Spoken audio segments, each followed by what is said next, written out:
Ralph Bagnall here from MICROJIG, and in this video I'm going to show you how to make this double zero clearance insert throat plate for your table saw. It's basically a shop-built insert throat plate like any other, and it is a zero clearance insert plate, but what's different about it is that it's got both thin and thick kerf sides to it. It's reversible. So I have a full kerf side, and I've got it drilled out for use with my MICROJIG MJ splitter SteelPros in full kerf. And then on the other side, when it's reversed, I can use my thin kerf MICROJIG MJ Steel Splitter Pros. So let's take a look at how to make this. It's really kind of easy. Start by cutting a good quality piece of 1/2-inch plywood, a little bit larger than the factory insert plate that came with your saw. Next, we're going to attach the factory throat plate to your blank and use it as a template to route the new insert to size and shape. Remove the leveling screws that are in the factory insert plate. Locate the plate to the center of your blank and secure the two together using number 8 screws. Double-face tape could be used to hold the two together, but this method is more secure, less messy to clean up, and the screws will automatically mark out where the leveling feet go on your new throat plate. Rough trim the blank around the template using your bandsaw or a jigsaw.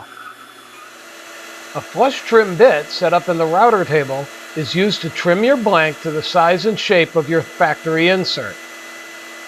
You will need to be careful working around the back side of the insert. This one has a pin and the opening for the blade guard that interfere with the flush cutting. It's best to leave these uncut and simply sand the end to shape after removing the factory insert.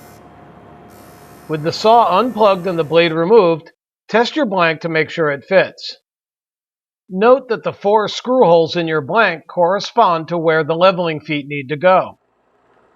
Use these to locate a set of 4 7/32 diameter holes through your blank. These holes are then tapped to a 1/4-20 thread to accept a set of set screws that will be the leveling feet. The throat plate is almost ready, but there is one more issue to deal with. Even with your blade lowered all the way, there is not enough clearance above the blade for the throat plate to sit flat. The solution is to cut a shallow relief underneath where the blade is going to go.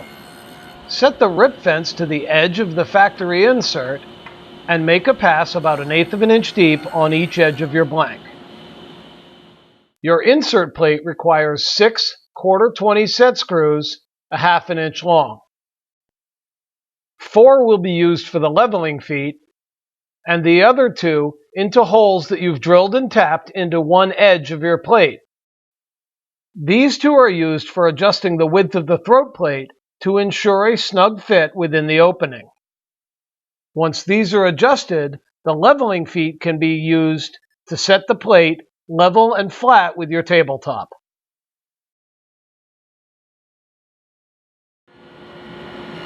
Making the first cut through the throat plate does not have to be scary.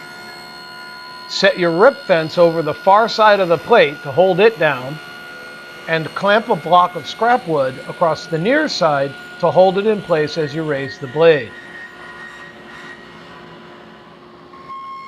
Because this is a dual ZCI, you'll need to change blades and do the procedure again, using a thin kerf blade.